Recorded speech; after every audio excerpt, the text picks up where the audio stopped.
டே 5 ஸ்கூலுக்கு கிளப்பலாமா? பாப்பாவுக்கு வந்து லஞ்ச் கிடையாது. ஸோ ஜஸ்ட்டு ஸ்நாக்ஸ் மட்டும் தான் கொடுத்து விடணும். அதனால் ஆப்பிளை கட் பண்ணி 2, 3 நட்ஸை வச்சு வந்து ஸ்கூலுக்கு வந்து அனுப்பியாச்சு. ஸோ அதை வந்து அவளே வந்து இது வேணும் அது வேணும்னு சொல்லிட்டு சூஸ் பண்ணிக்கிட்டு இருந்தா. சூஸ் பண்ணி கரெக்டாக வந்து ஸ்நாக்ஸ் பாக்ஸ் வச்சு வந்து அனுப்பியாச்சு. ஹாட் வாட்டர் தான் பாப்பாக்கு எப்பவுமே கொடுத்துருவேன். ஸோ ஹாட் வாட்டர் நல்லா கொதிக்க வச்சு ஆற வச்சுட்டு அதை ஊற்றி விட்டாச்சு.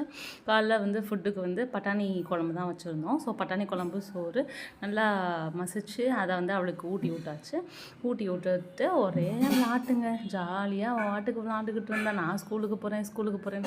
எல்லா சின்ன பிள்ளைங்களும் ஸ்கூலுக்கு போகிறேன்னா அழுவாங்க. ஆனால் அவன் மட்டும் அழுகாமல் ஒரே ஜாலி தான். காலையில் எழுந்திரிச்சிட்டு அவள் சாப்பிட்றதுக்கு முன்னாடி காக்காவுக்கு போய் எப்பவுமே சாப்பாடு கொஞ்சம் வச்சுட்டு வந்துடுவான். அது நாங்கள் சின்ன பிள்ளையிலேருந்தே அப்படி பழகிடுவாங்க. அப்பா போய் வைப்பார். இப்போ வந்து அவள் வளர்ந்தனால அவளே போய் வைக்க ஆரம்பிச்சிட்டா. காக்காவுக்கு வச்சுட்டு தண்ணி வச்சுட்டு வந்துட்டு அவள் சாப்பிட்டுட்டு ஷூவெல்லாம் போட்டுட்டு ரெடி ஆகிட்டு ஒரே டான்ஸ் தான், ஒரே பாட்டு தான். நான் ஜாலியாக கிளம்புறேன் ஸ்கூலுக்கு போகிறேன் எங்கடி போகிற படிக்க போகிறேன் அம்மா நான் விளாட போகிறேம்மா அப்படின்னு சொல்லிட்டு அழகு போல் கிளம்பிட்டா. உங்களுக்கு எப்படி போச்சுன்னு சொல்லுங்கள். பாய்.